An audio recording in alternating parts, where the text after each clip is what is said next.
पृथ्वी बोली, हे शंख चक्र गदा पद्म धारण करने वाले कमल नयन भगवान, आपको नमस्कार है। आज आप इस पाताल तल से मेरा उद्धार कीजिए। पूर्व काल में आपसे ही मैं उत्पन्न हुई थी। हे जनार्दन, पहले भी आप ही ने मेरा उद्धार किया था।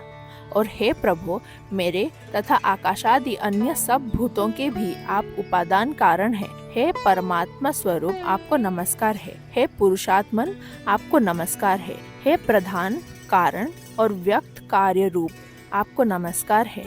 हे काल स्वरूप, आपको बारंबार नमस्कार है।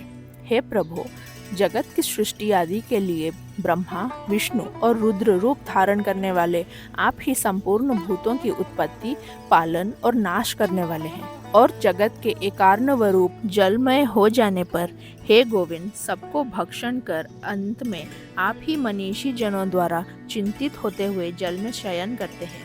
हे प्रभु, आपका जो परतत्व है उसे तो कोई भी नहीं जानता, अतः आपका जो रूप अवतारों में प्रकट होता है उसी की देवगण पूजा करते हैं। आप परम ब्रह्म की ही आराधना करके मुमुक्षु जन मुक्त होते हैं।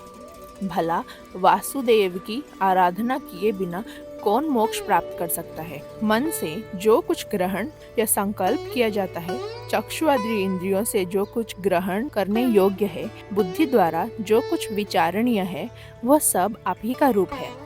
हे प्रभु, मैं आप ही का रूप हूँ, आप ही के आश्रित हूँ और आप ही के द्वारा रची गई हूँ तथा आप ही के शरण में हूँ। इसलिए लोक में मुझे माधवी भी कहते हैं।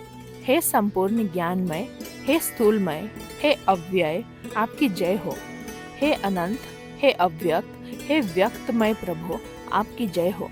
हे परापर स्वरूप, हे विश्वात्मन, हे यज्ञपते, हे अनग, आपकी जय हो। हे प्रभु, आप ही यज्ञ हैं, आप ही वषटकार हैं, आप ओंकार हैं और आप ही अग्नियां हैं। हे हरे, आप ही वेद, वेदांग और यज्ञ पुरुष हैं तथा सूर्य आदि ग्रह, तारे, नक्षत्र, संपूर्ण जगत भी आप ही हैं।